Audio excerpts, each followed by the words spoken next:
Welcome to the Too Much to Say podcast, where we have too much to say, episode 28, the Too Much to Say NBA preview 2018.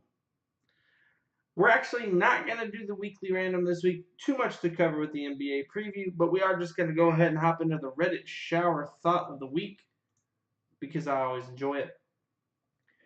This comes from user PuddinheadAZ. And he gives us Sears started out as a mail order catalog that would deliver packages right to your door.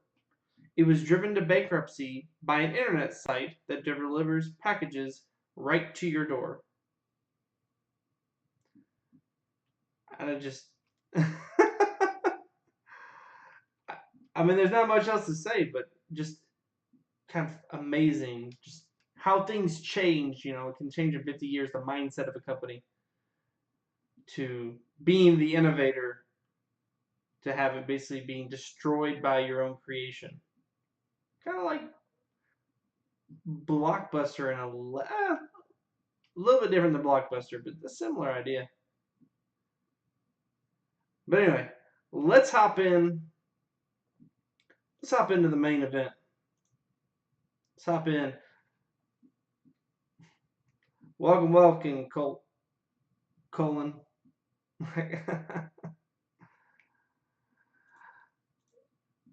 Let's hop into the NBA power rankings. We're going to start off. Yeah, let's do the power rankings first. We'll do the MVP and Rookie of the Year favorites right at the end. So we'll do the. All right.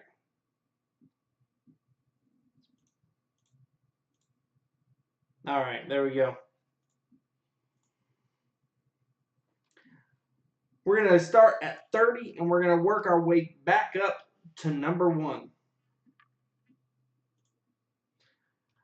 The number 30 team in the NBA this year is Atlanta's own Hawks. Now, the Atlanta Hawks are not. The Atlanta Hawks are kind of, they kind of represent Atlanta sports in general. I can speak that as an Atlanta fan. But with trading down to get Trae Young and giving up Luka Doncic, we have essentially tanked another year. So our starting 5 is going to be Trae Young, Kent Bazemore, Taurean Prince, John Collins, and Dwayne Dedmon. There's really nothing much to say here. The talent is pathetic, and the whole point of a draft is to get a star player. The whole reason you tank is to get a star player. Now, people have been a little more bullish on Trae Young than I have been when we gave up Luka Doncic to get him. And maybe he does become something. Maybe his assist ability, his talent at getting assists will increase, and his ability to get his shot off despite being so short will in fact happen. And it won't be an absolute mess. But the thing is, Luka looks like the truth. Luka's a 6'8" point guard who, at his young age, I believe he's 18, turning 19. It might even be 19 by now. But this is his 19-year-old season, and he's 6'8", and he's won the EuroLeague MVP. Trae Young had a half of a good season in the NCAA. As an Atlanta fan, it pains me to see. Basically, you take to get that great player, and then you trade him away because you get an extra first-round pick and Trae Young. Luka Doncic is gonna make sure that first-round pick is a very low-end first-round draft pick, as long as he doesn't get injured. I think that John Collins is a nice piece. Dwayne Dedmon, kind of a average to below average center. But I think we're gonna rue the Luka Doncic trade in Atlanta for a long time, but that's just me.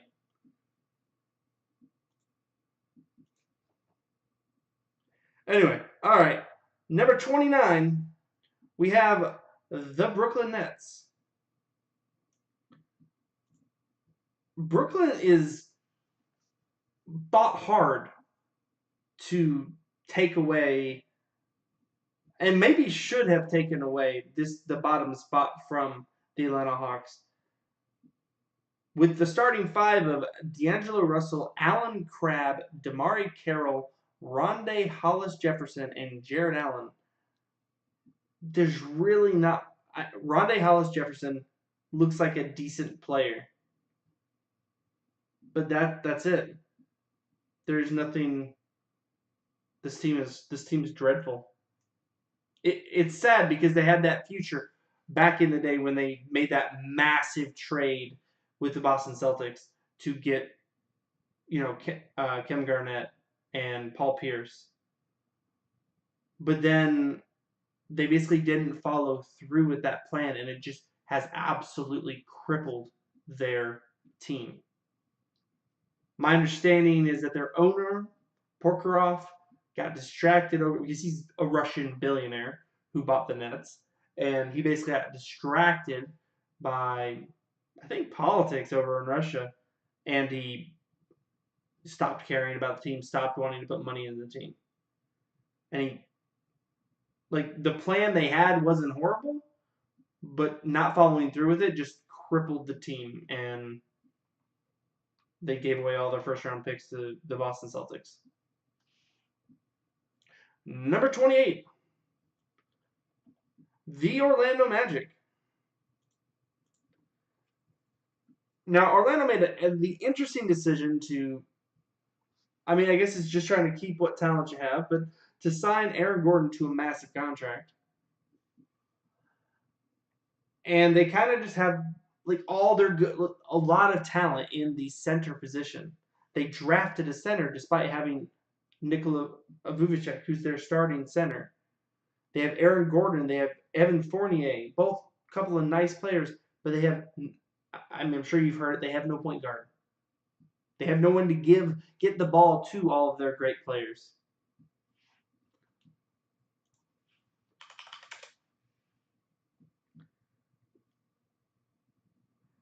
They really need to go out and, I mean, unless they're planning on just throwing in this season, they need to go out and try to get themselves another point guard. Maybe try to trade. I mean, hard to get, but maybe Damian Lillard. Go after Damian Lillard. I mean, imagine they were probably breaking Rondo's door down, but they weren't going to be able to get him because he could go play with LeBron James. And that's exactly what he did. Number 27, the Memphis Grizzlies. Now, the Memphis Grizzlies' only hope is for Marc Gasol and Mike Conley to come back and be 100%. The problem is, even if they're 100%, Mike Conley and Marc Gasol are surrounded by Wayne Selden, Kyle Anderson, and JaMychal Green. And for some reason,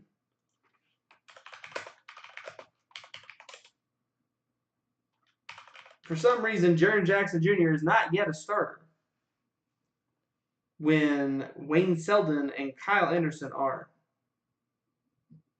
I think that's going to be something that changes quickly, but I think, and the three of them might actually give this team a core, but when Marc Gasol and Mike Conley are getting old, and your best player is a rookie, and you don't have much around them, they don't have a lot of depth, so. And they're in a bad spot. That's why they're number 27. Number 26, the New York Knickerbockers. This is another team that their talent is just kind of, I mean, this obviously that's all you're going to hear from all these bottom teams, but they do have a very exciting rookie with Kevin Knox coming off the bench.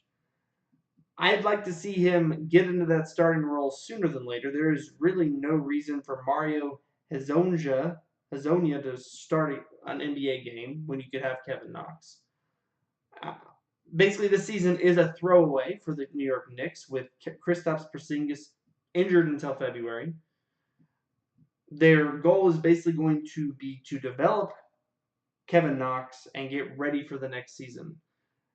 They do have Trey Burke, who looks like a nice little player, and Enes Kanter is a serviceable big man. So we'll see what they can kind of string together. But look for them to kind of tank regardless of how good Kevin Knox is. I mean, unless he just goes bonkers and can take them to a brand new level, this team is going to try to get another pick. I mean, the tankathon has begun. Atlanta Hawks, Brooklyn Nets, Orlando Magic, Memphis Grizzlies, and New York Knicks. And that's why they make up the bottom five.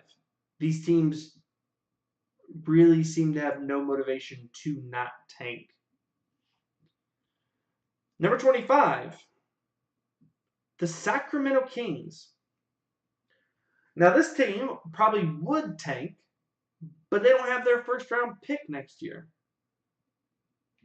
And so the Sacramento Kings with De'Aaron Fox, Buddy Hield, Bogdan Bogdanovic, Zach Randolph, Willie Cauley-Stein, and coming off the bench, Marvin Bagley.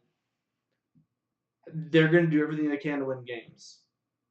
They have a nice little core. De'Aaron Fox, is an up and coming point guard. Nice handles, nice passing, and honestly, Buddy Hield doesn't look too bad, and Willie Cauley-Stein, he might be crazy, but looks like a nice little a solid big man. And if they can develop Marvin Bagley into anything this season, if he could get a little tougher, the man's got the offensive chops to be in the NBA. It's just what can he do on defense to keep himself on the floor. So I mean, honestly, I am bullish on the Sacramento Kings just for the fact that I know they're going to go all in this season. Number 24, the Detroit Pistons. Now, the Detroit Pistons, for some reason, last year traded for Blake Griffin.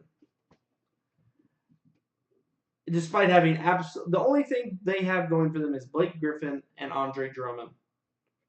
They're subpar at point guard, shooting guard, and small forward, but they have a above average power forward. And I mean, to be honest, if Andre Drummond wanted to be, he could be a all-pro center. He's got to improve his defense, but the offensive talent is there for Andre Drummond.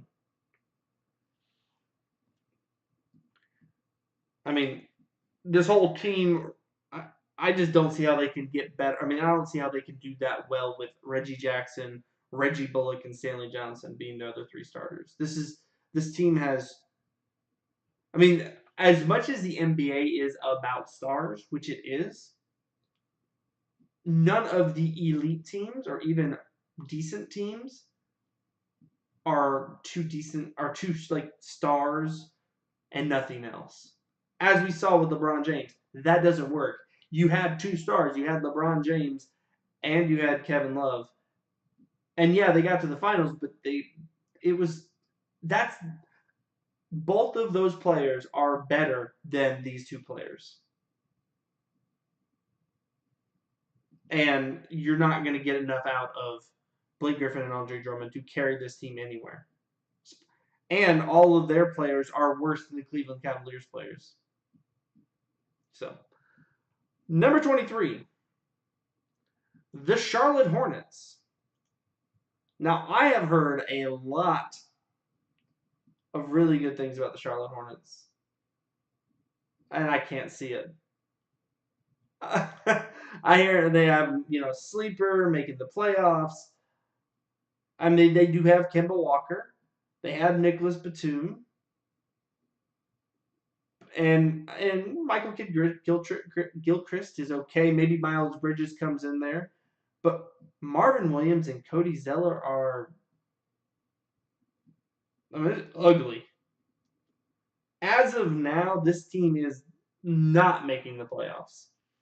This team will, to make the playoffs, they will have to trade for an improved center, and they will need to get Miles Bridges into the starting lineup as soon as possible.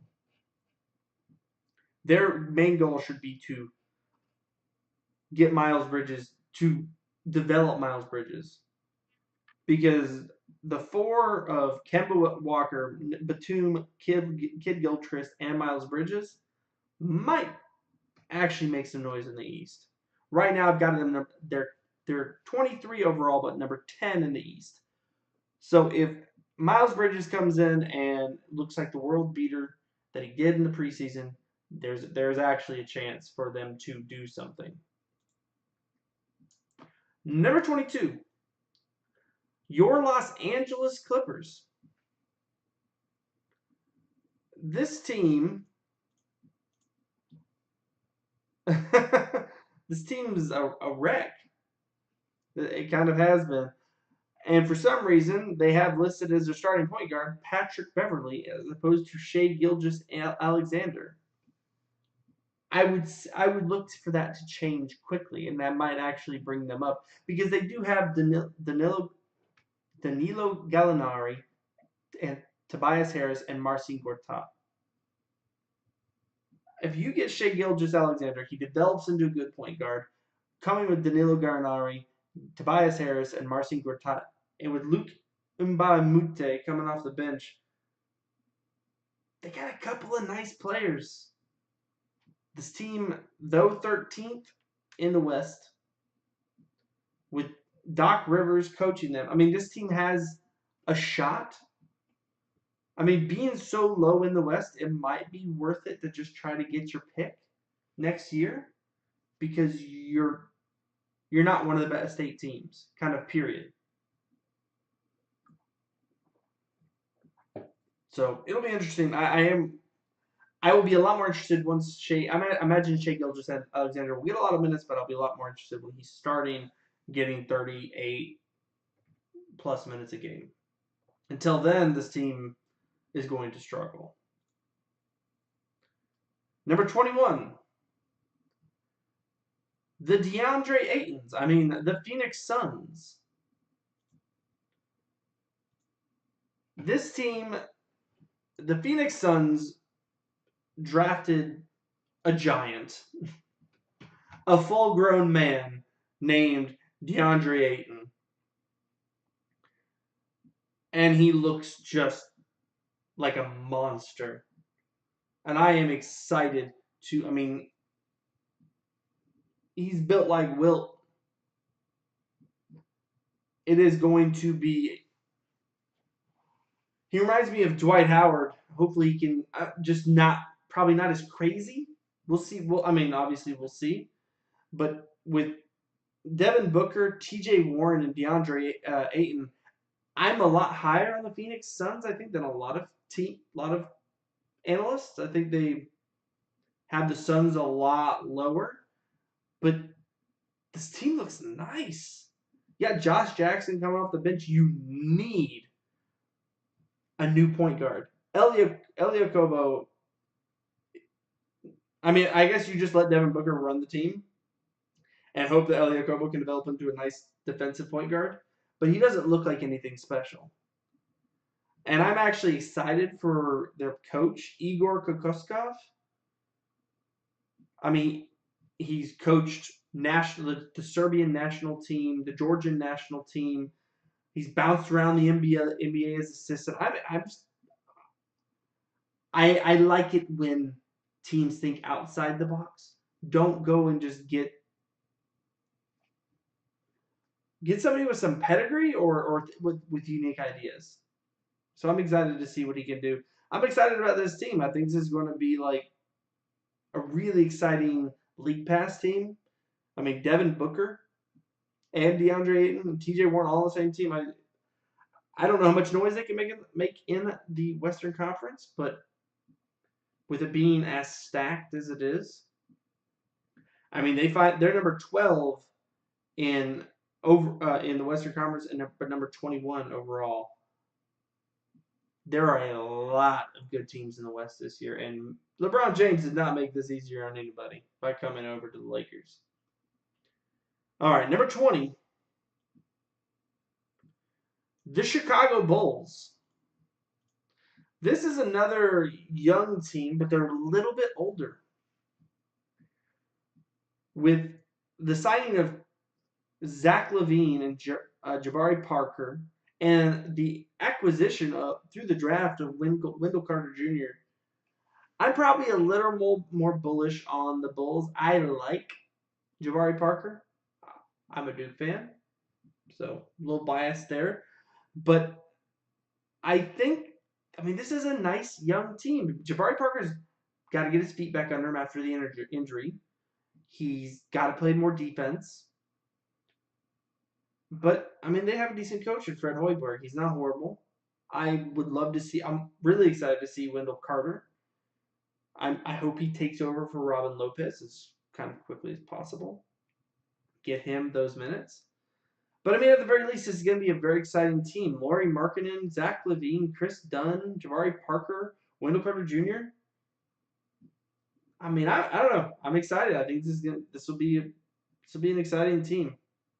Young and frisky. Got them number 9 in the Eastern Conference with a number 20 overall. Number 19, the Washington Wizards. Now I feel like I should be higher on this team than I am. I think from a talent perspective, they are, I mean, one of the most talented teams in the league. But I have them at number 19 because I'm not a John Wall fan, nor am I a Dwight Howard fan. I think John Wall is supremely talented, but I don't think he makes other people better. And I think Dwight Howard is supremely talented, but somehow makes his teams worse.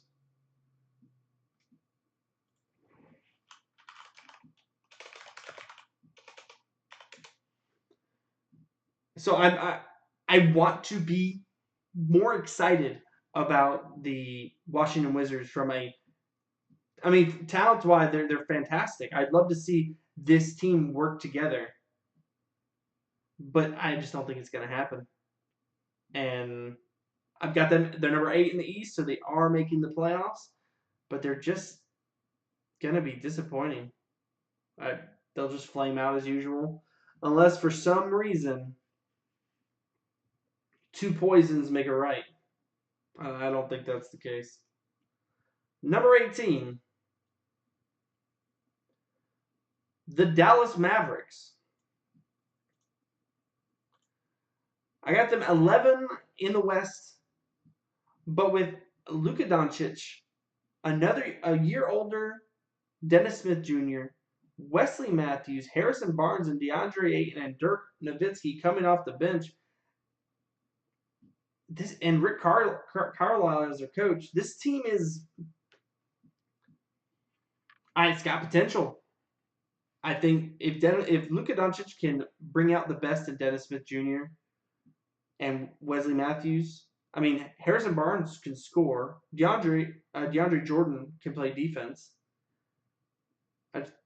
Team's got a shot. I'm just excited for Luka Doncic. I can't wait for him to play. I can't wait to see him in real basketball. The preseason is a joke. I'm ready. I'm ready for the European MVP, the 19-year-old European MVP. And he should be a Hawk. Number 17, the Cleveland Cavaliers. Now, again, this is probably one I'm a little higher on than most people. I don't think they're not the same team they were with LeBron. But I think LeBron James as the best player in the world, has kind of two sides to him. He makes some players a lot better by other people than they were. but then he makes some players worse than they were. And all the while he is the best player in the world. I think for some reason somehow Kevin Love took a couple of giant steps backwards with while being on LeBron James' team. And I think we're going to get to see all-star Kevin Love. I think we might get to see, 22 and 15, 22 and 13, 14 Kevin Love. And if we can get 22 and 15 Kevin Love, Rodney Hood can take a step up. Tristan Thompson can go back to being down low. George Hill can go back to being a solid, I think this team can be decent. Enough for a 7 seed in the East. This isn't a strong conference. I mean, to be honest, I'm kind of excited. I can't wait to see Kevin Love. I loved Minnesota Kevin Love. Dropping, 15 rebounds a game, 25 points. I mean, maybe he can be that Kevin Love again. That's even better than what I'm talking about. I think this team, I think the 7th seed in the East is realistic. I'm not nearly as down on them as some other people. Number 16, the Indiana Pacers.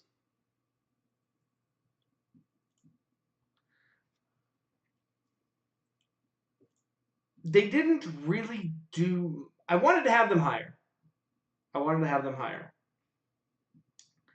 I have them number 6 in the East. But their biggest acquisition was Tyreke Evans, and I don't think Tyreke Evans is that good of a basketball player. I mean, sure, he can shoot, but I equate him. He's similar to John Wall. I'd say John Wall is a better version. He can do more. He's a better player, but he's not. I mean, this is Darren Collison, decent point guard. Victor Oladipo. I mean, in the case for MVP last year, Bojan Bogdanovic, Thaddeus Young, and Miles Turner. I mean, we have some nice talent, and I mean, Oladipo is going to lead this team. They are going to get their wins thanks to Victor Oladipo, but they didn't do enough to kind of keep up with the rest of the East. I think this is one of the best off seasons for the Eastern Conference in a long time, despite losing LeBron James. They are not a one-team league anymore. I think they have a chance to actually do some damage, despite still being weaker than the West. Number 15, the ever-dysfunctional Minnesota Timberwolves. Now, this team is a shit show. I still think the Jimmy Butler story of going in and challenging everyone and getting on third string and beating the starters and telling everyone that they fucking need him and that they can't win without him.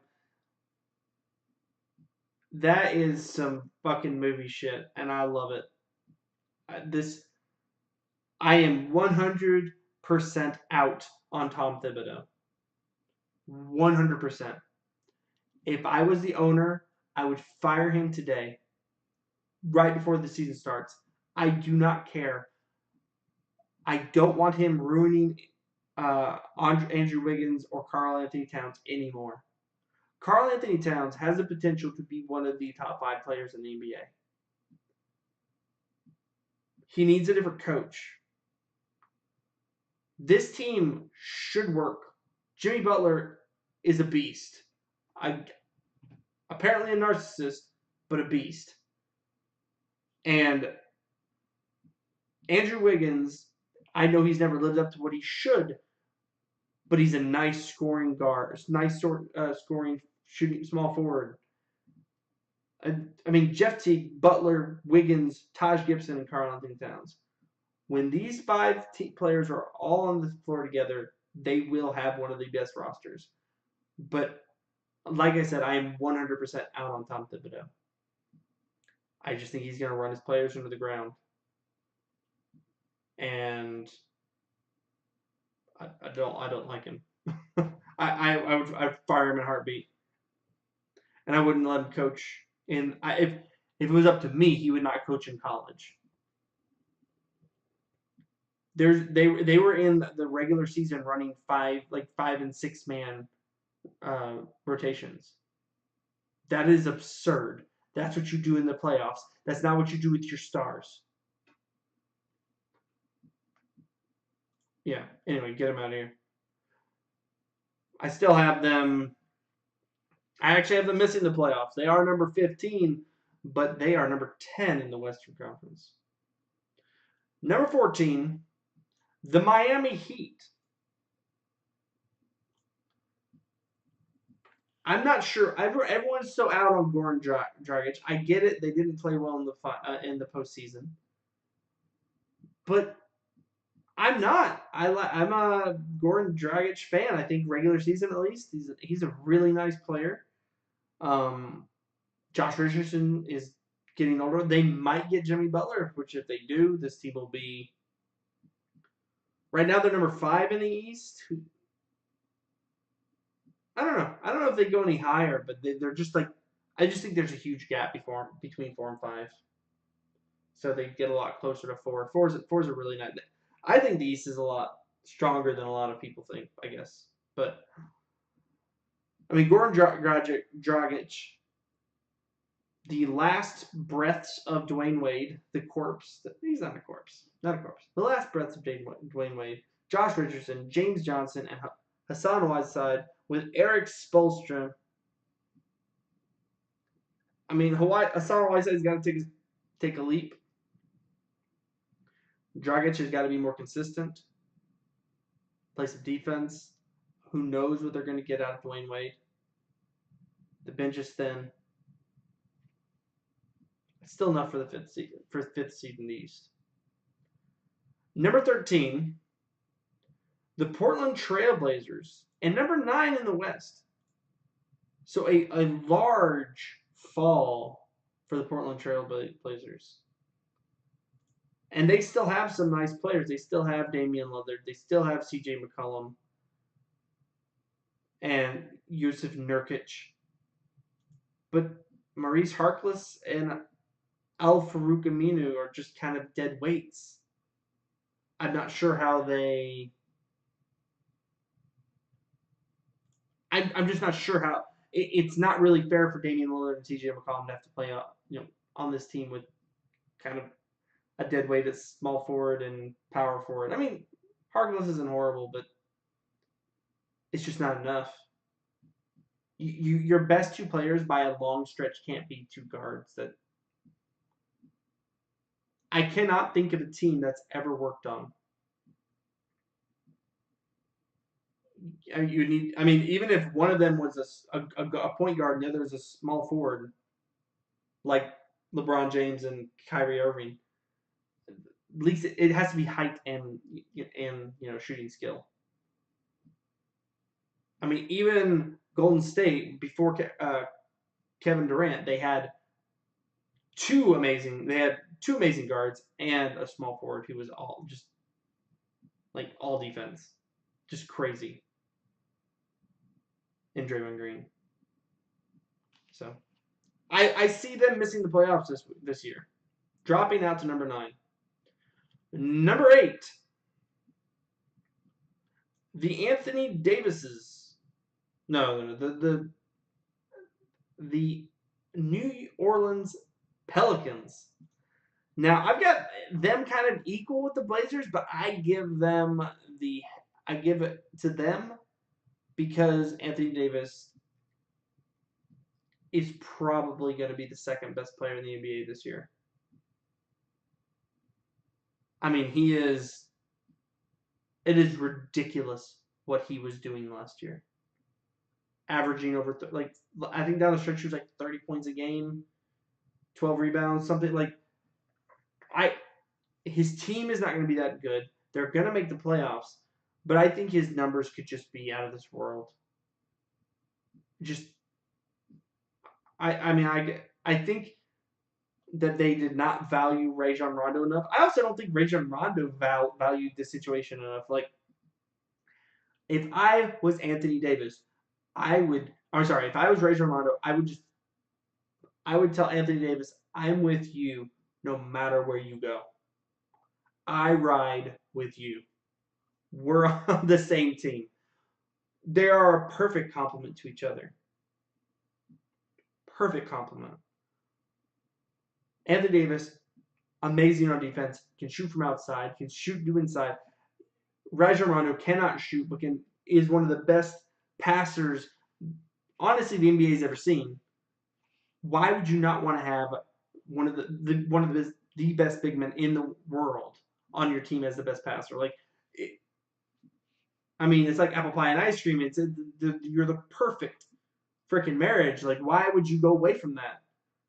I guess LeBron called, but still.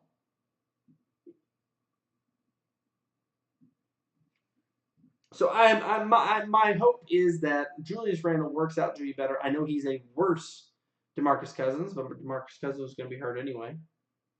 But Anthony Davis and Jrue Holiday, they're going to have to get something out of Solomon Hill. But I got them at number 8 in the Western Conference and number 12 overall. Number 11, the San Antonio Spurs. And yes, this is number 7 in the Western Conference, and this is after losing to DeJounte Murray. At the end of the day, if they had DeJounte Murray, I'd probably have them a little higher, maybe. I think the gap between them and the Nuggets isn't that big talent-wise, but it is with talent, but not necessarily. With the coach, the math to this for me is talent plus coach. Greg Popovich is one of the best 3 coaches in the league. Best 2 coaches in the league. For me, it's Brad Stevens and Greg Popovich. Best 2 coaches in the league.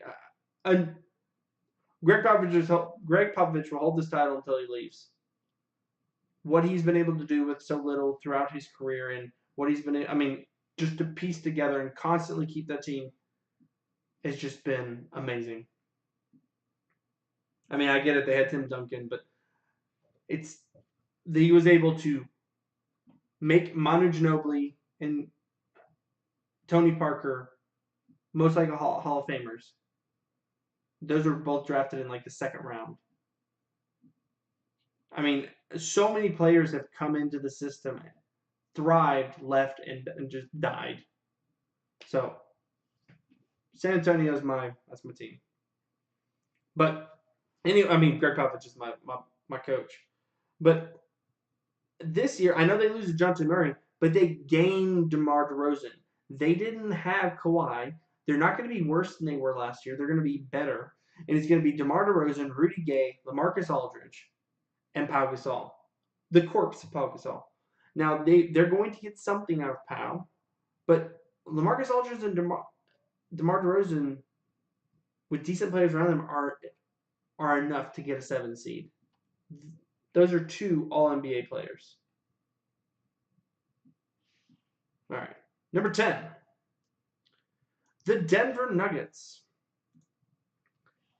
This is one of just, in my opinion, this roster is so balanced and works around Nikola Jokic so well. Like, Nikola Jokic, one of the best passing big men we've ever seen, has Jamal Murray, Gary Harris, Will Barton, and Paul Millsap. If Millsap can come back and be relevant after his injury, this team. Oh, and then off their bench they have Isaiah Thomas. Again, coming off an injury. But if these players can be decent, Nikola Jokic makes them all better. Not a huge fan of their coach, Michael Malone, but this team, I see them as a 6 seed this year. I see Jokic going up another level, and this team, they're not going to contend for the title, but they will. They're going to make some noise in the West. Number 9, the Oklahoma City Thunder, and number 5 in the West. They do not have Andre Roberson, but they still have Russell Westbrook, Paul George, Jeremy Grant, and Steven Adams, with Dennis Schroeder coming off the bench. And whoever Alex Abrinas is, this team would probably be higher if they actually had a shooting guard.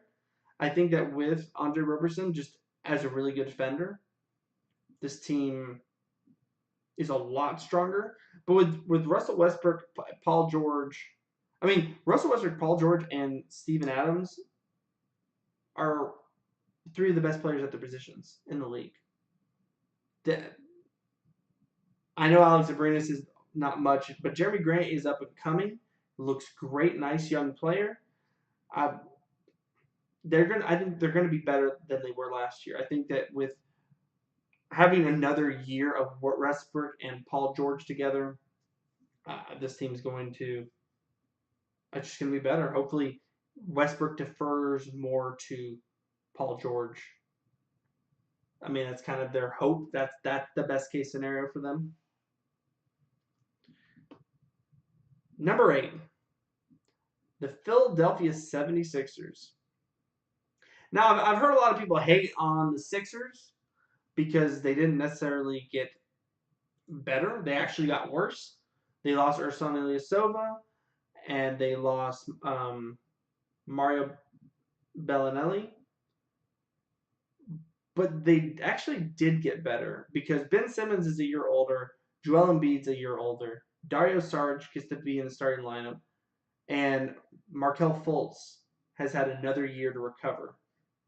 Now, hopefully he no longer has the yips and he can shoot the ball again. Because if he can, this team is going to be nasty. Ben Simmons, to be able to play Markelle Fultz and Ben Simmons at the same time, there's a reason Markelle Fultz went first overall. It wasn't because he couldn't shoot, it's because he could shoot. So, I don't know. I got them number 4 in the East, number 8 overall. I think another year of Ben Simmons and Joel Embiid. If they improve, they're going to be 2 of the top 10 players in the NBA. 2 top 10 NBA players on the same team is a nasty combination. Number 7, the LeBron James Lakers.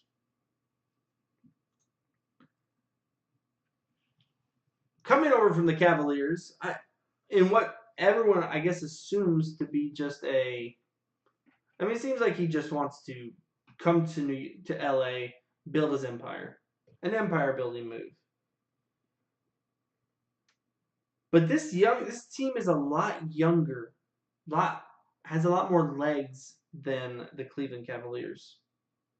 They had some nice players, but I think some less multiple players who needed to play in their comfort zone. The Lakers have Lonzo Ball. Whatever you feel about his dad, Lonzo Ball is a nice young player with the ability to pass and play defense.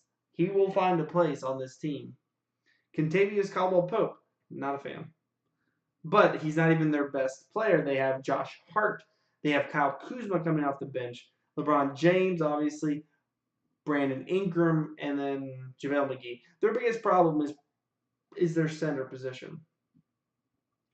But this team is going to be nice. They're going to threaten for the third seed. I've got them slotted in at the 4th, but I would never count LeBron James out.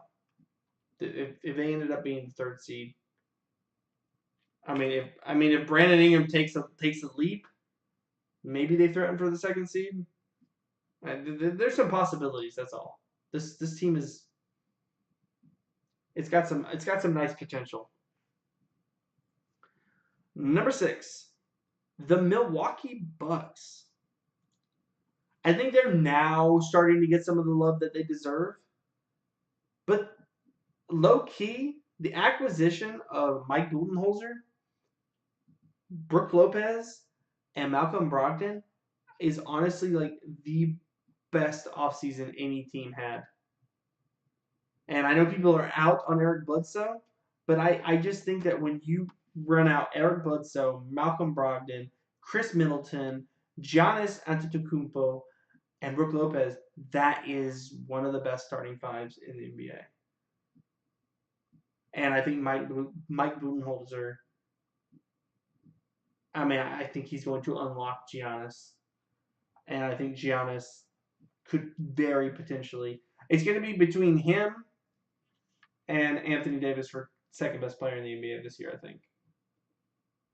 I, I mean, I know Kevin Durant has something to say about it, but you won't see Kevin Durant in the regular season. And I mean, I know everyone says it's all about championships, but at some point, I think we're not going to look at it like that. I think when we go back and we see the somewhat, not subpar statistics of Kevin Durant, but just not the massively elite statistics. What they could have been. Like if and you know this the entire narrative can change if he goes to a different team. If he, people saying he might go to the Knicks. If he went to the Knicks and just started going ham, just started dropping 30 points a game, 7 rebounds, 6 assists, yeah, everything would change about how we feel. How I guess I feel like Kevin Durant. But and we all know he is the current second best player in the NBA. But I don't know. It'll be interesting because I think Giannis and Anthony Davis are right there, and they might actually be better. Maybe Anthony Davis at least. That is a tight foursome, and that's not even talking about Stephen Curry. Those three right there: Kevin Durant, Anthony Davis, and Giannis Antetokounmpo, or Giannis, sorry. That is a tight. That's like you have LeBron number one, and then that's 2A, 2B, 2C, in any order you want. I mean, I think right now it's Kevin Durant, Anthony Davis, Giannis. But by the end of the season, we might see that swap around, and I'm excited. And Chris Middleton is a nice player. Bringing in Brogdon and Lopez. Lopez is a nice center. I mean, he's a nice passer, which I think this team really needs, especially with Eric Bledsoe as their point guard. If they could somehow flip him, like maybe just trade him for Rondo. I'm a huge Rondo fan, but I didn't even mention the Lakers. But yeah, number 5, the Utah Jazz, and number 3 in the Western Conference. Now they didn't pick anyone up, but I think the development of their existing players is what kind of has kept them elevated. They looked fantastic over the end of the 2017-2018 season. With Ricky Rubio, Donovan Mitchell, Joe Ingles, Derek Favors, and Rudy Gobert, they are more solid or better than solid at every single. They're elite at shooting guard, elite at center, and Joe Ingles is the like one of the best white players in the NBA. He has the weirdest game, but like can just shoot lights out. I don't know. I'm interested. The Jazz have me intrigued. I mean, there is a possibility. I mean, Quinn Snyder's a hell of a coach, which is more reason for me to have them higher. But number 4, the Toronto Raptors. First seed last year, the Raptors got rid of DeMar DeRozan and brought in Kawhi Leonard. Now, if Kawhi comes back and he's healthy, which, my God, if he's not healthy, then he probably should stop playing in the NBA.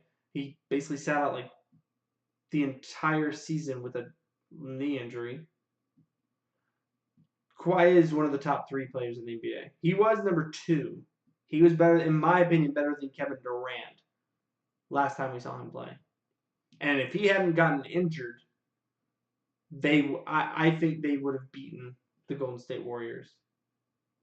Nobody on that floor could touch him, and he could guard every single one of them. The Claw has the potential of being the best player in the East. We haven't seen him play in a year, but if he comes back and he shakes off the rust, Giannis will have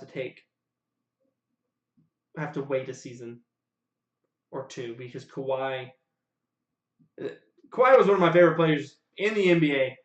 Period. I loved watching him play for the Spurs, and it absolutely crushed me to see him just turn into the heel and hold out from his team and not want to play. I mean, he just came off as like a child. All right, number 3, the Houston Rockets. And you know what? I'm gonna be honest. This might be too high. I mean, I know a lot of people have them. It's 1-2 in the West. Oh, by the way, Toronto's number 2 in the East. This is number 2 in the West, and number 3 overall. But they lost. I feel like they got worse with Trevor Ariza leaving. I mean, it seems silly, but with Trevor Ariza leaving and picking up Carmelo, this team just didn't get better, and Chris Paul got a year older. James Harden still got that ridiculous step back and everything that he does. Carmelo, I think, is actually going to be decent in this offense, and I mean, you can thank Mike D'Antoni for that. It's still, I mean, they still, it's Chris Paul, James Harden, Carmelo Anthony, Clint Capella, and then Marquise Chris, who's something else. I mean, how this team only has Marquise Chris as their power forward is beyond me. But I know they had to give Chris Paul that contract, but I think it's going to be a millstone around their neck here real soon. This team, I just feel like Chris Paul is going to just fall off. If this is that season, this is way too high. I don't know if it is going to be, but if it is, this, like I said, this is way too high, and we could actually, they could be one of the teams at the bottom, if not falling out. I don't know. James Harden is too good for that, but they may not be the second best team in the West. All right, number 2, the Boston Celtics. They pick up Gordon Hayward. They didn't trade for him. He just came back from injury after shattering his leg to start the season. One of the most painful things I've seen in an NBA game in a long time. And they get Kyrie Irving back, who missed basically the end of the season.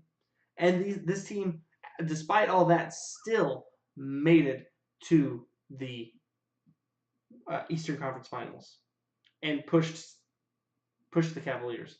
They pick up 2 players from that playoff team who are, well, Kyrie is a top 15, top 10. He's a top 10 player. And Gordon Hayward's in the top 25, top 30 at least. Add that to another year of Jason Tatum, who I am, as a Duke fan, just extraordinarily excited for. And then Jaylen Brown, Al Horford, also big Horford fan. Like, he used to play for the Hawks, and people were always, I don't know, I felt like Al Horford is one of the most underappreciated players of his generation. He's just good at everything. He's not elite at anything, but he literally has no holes in his game. And I guess if you want to give one thing that he's elite at, that's his game knowledge. Elite game knowledge. His defense is fantastic. His passing is fantastic. He knows where to be at the right time. The perfect player. Like, there are several players, but he's one of those players. He could be on any team. I get it. LeBron, Steph Curry, but it's just that you don't talk about Al Horford in the same breath as those players. But he can be on any team and make that team instantly better. I am very excited to see what the Boston Celtics are going to be this year. I don't usually watch that much, like, I'll be honest. I don't really watch that much regular season basketball, NBA, because quite frankly, it's kind of boring until you know like January. I will be catching some Celtics.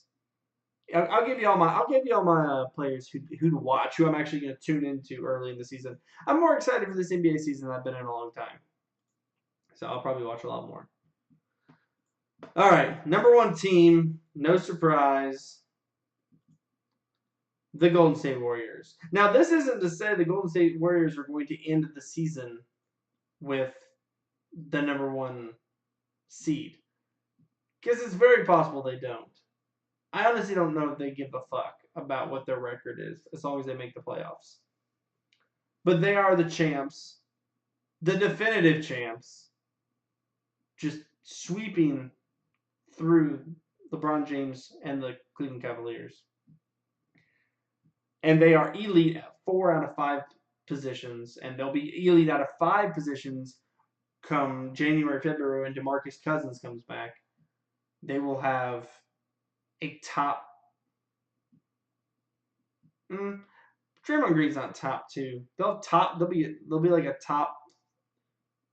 They'll probably have the best point guard, top 3 or 4. No, top 3 shooting small forward with Kevin Durant. Klay Thompson is a top.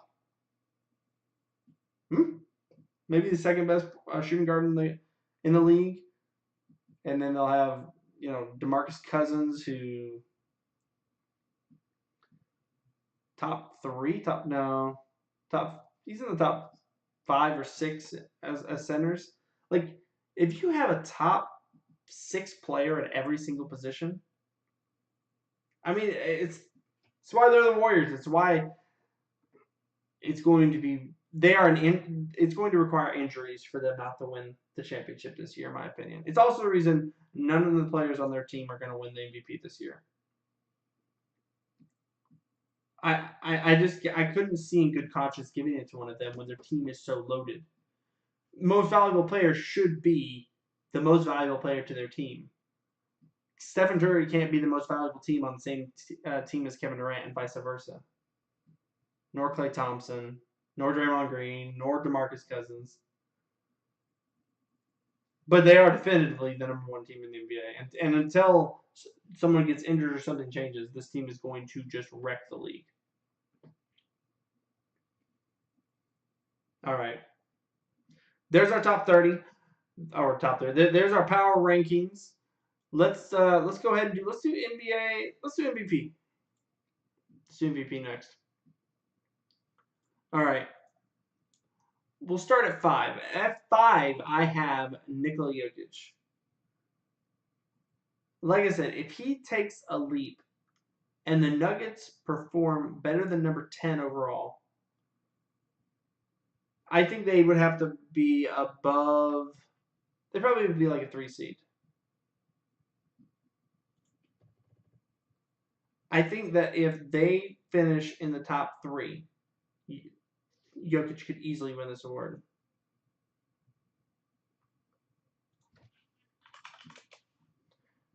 Number 4, I've got Anthony Davis. It's kind of, I mean, these 5 players that I'm gonna list off. It's kind of whatever their teams end up doing, because their stats are going to be insane. I mean, we could see a 30, 12, and 5 season from Anthony Davis. I mean, I've heard a lot of NBA pundits not want to give the MVP to someone based on their stats alone. I just don't know how you could deny somebody with a 30, 12, and 5. I mean, people find a way, but we could see just a massive season from Anthony Davis. And there is real potential for him to not be on the Pelicans anymore. All right. Number 3, Kawhi Leonard. After sitting out an entire year and being traded to a new team, now I get it. There'll be a little bit of hate against Kawhi at the beginning. If he starts, if he's bad, obviously there'll be lots. But if he comes out and he just mauls the league like he did 2 years ago, and he takes the Raptors to the I think honestly they would have to be the best record in the NBA again. There's real chance for Kawhi Leonard to be the MVP, especially since he had some votes 2 years ago. He is a top 3 player in the NBA, or he's a top 2 player in the NBA healthy. Number 2, as I was talking about, number 2 is Giannis Antetokounmpo. I've got them ranked 3rd. I think he might just have to get to 3rd. They were pretty bad last year. They were like 6th, I think. If Giannis, if they get 3rd or 2nd in the Eastern Conference, and he's 28, 12, 28, 11, and 4 or something. We might see the ascension of. I mean, we're kind of waiting right now for Giannis and Anthony Davis just to take over the league, to take the crown from LeBron James. I don't think Kevin Durant is ever taking the crown. Kawhi could. We're kind of all just in a holding pattern. Who's going to take the crown from LeBron as best player in the NBA? It won't be Kevin Durant. Kawhi's got a chance if he comes back fully healthy. Giannis, Anthony Davis. It won't be James Harden. Karl-Anthony Towns doesn't seem possible. It's not going to be Russell Westbrook. I mean, those are kind of it. And my number one MVP, who I predict to win the MVP, is LeBron James. Best player in the NBA, in the biggest market for the NBA, with the most history. And to be honest, his team isn't that great. I mean, it's not bad, but they didn't even make the playoffs last year. And if they go from not making the playoffs to being the 3rd or 2nd best team in the Western Conference, which is the strongest conference, it's his. No other narrative matters. LeBron James will win the MVP, which he has deserved over the last 3 years anyway. In my opinion, I would have given it to him over Harden. I'd have given it to him over Westbrook. And I think we could legitimately see it this year if the Lakers finish 2nd or 3rd. If they finish 2nd, it's done. They might even the thing is, they might finish 1st, and it's not because they're the best team. They could be the 2nd best team. I don't know if Golden State is going to. Golden State didn't finish with the best record last year. I don't know if they care. If they don't care, then the Lakers could easily. I don't know about easily.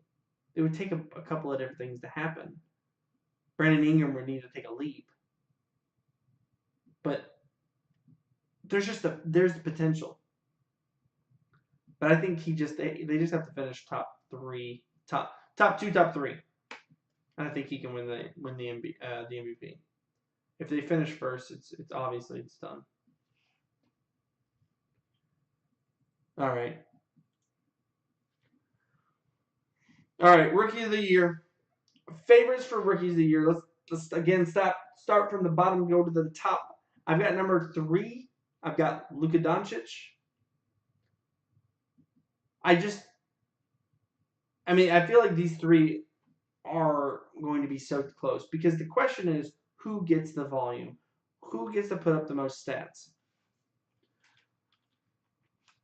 Now, Doncic is on the best team of the 3 that I'm going to mention.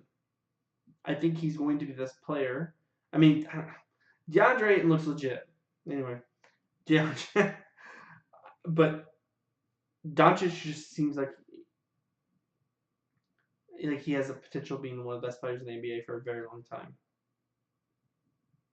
I mean, he was already the best player in the EuroLeague, which is AAA to the NCAA's AA. He won a championship. He won the MVP. I think playing alongside Dirk Nowitzki, helping get adjusted with Dirk, and playing with Dennis Smith Jr. and Harrison Barnes, he's going to get assists. He can score. He can score the bucket. He's got that kind of. It's just amazing. I watching his game is crazy. So I've got him at number 3. His stats just may not be crazy enough. I would say he's probably going to be somewhere. I mean, I think he'd have to break 20 points, 7 assists, 7 rebounds, somewhere around there. But number 2, I've got Trae Young. I think, and I'm not bullish on Trae Young. I just think that he's going to get to shoot a lot and get a lot of assists. I could see him averaging 28 points a game on like 25 shots. I don't know, 25. I don't know. Just a lot of shots. I just think he'll be a high volume, low efficiency scorer, but nobody really cares about efficiency. He'll be in the 20s for sure, and I think he'll take 12 threes a game. But my number 1, who I think will most likely win, is DeAndre Ayton. He's just a grown man. It's just he's a beast, and if he wins the Rookie of the Year, won't be a surprise. He could easily drop 22 and 12 this year. He's going to be the number 1 option on the team. I mean, I guess it'll be him and Devin Booker, but kind of the two-headed monster. And with Devin Booker and TJ Warren jacking up shots, he'll be right there to rebound and flush it. So my favorite is DeAndre Ayton's the best bet. All right. Stories. Let's do exciting players. People like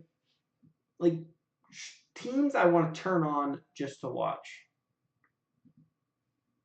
Despite it being October basketball. Boston Celtics. They're number 1 for me. I can't wait to watch this team play together.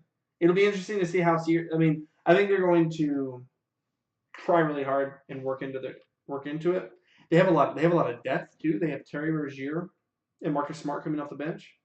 So even if your top 5 players aren't in, they have the other 2. I think Gordon Hayward wants to get back into game shape. Jason Tatum is young. Anyway, very excited.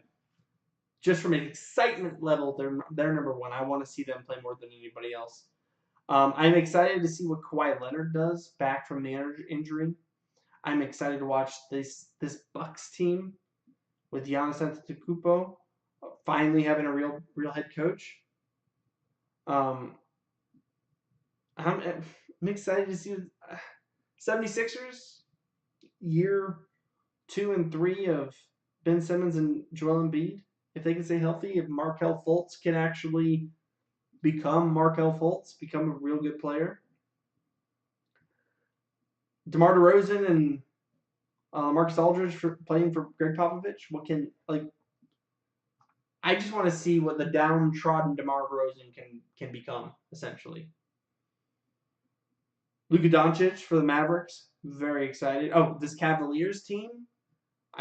Without LeBron James, what can Kevin Love do? This Chicago Bulls team, I think, is just going to be exciting. I think they're just going to be a fast-paced, fun team. I go same thing for the Lakers. I think they're just going to be fun and fast. It'll be interesting to see how Lonzo and how they work in Josh Hart and Kyle Kuzma. I mean, they have a lot of nice young players.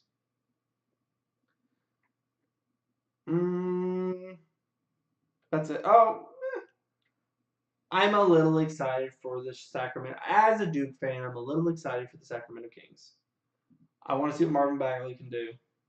But that's just pure bias, and that's it.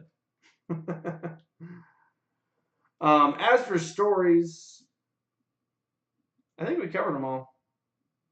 All the stories are what make me want to. I'll be interested to watch Golden State once Golden State gets DeMarcus Cousins back. See how they can actually integrate him into their offense. How fucking absurd is this team going to be? I mean, honestly,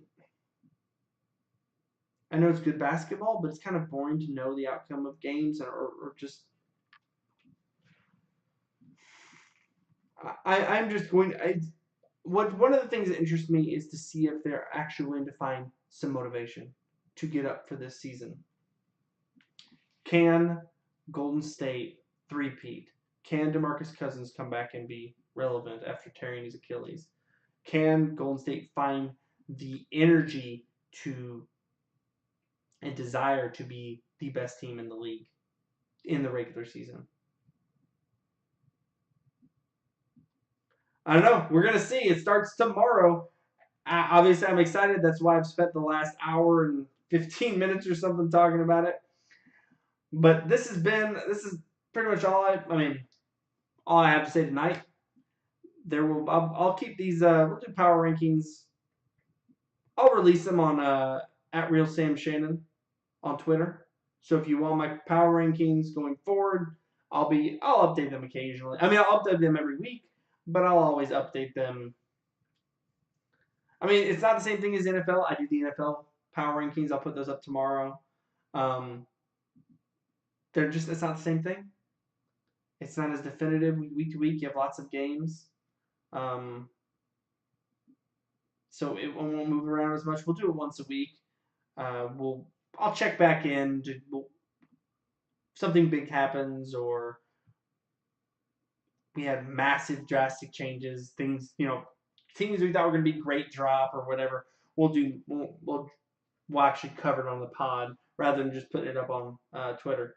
But if you want more of the rankings, it'll be, like I said, every week. My NBA rankings come out every Tuesday. This will probably come out every Monday. So if you want those, follow me at Real Sam Shannon. I'll update them here, maybe a couple months into the season, and I'll just talk on some of the major stories here too. So you can either follow me at 2M2S at twitch.tv, twitch.tv/2M2S, or Too Much to Say on Spotify, iTunes, Stitcher, any place you can find your podcasts. And if you enjoyed it, then please follow, like, subscribe, give us a ratings on iTunes. Anything you can do helps. And man, get ready. Tomorrow the NBA season starts tomorrow. Like I said, I'm excited. But I do appreciate you listening as usual. And I'll be back next week. Thank you.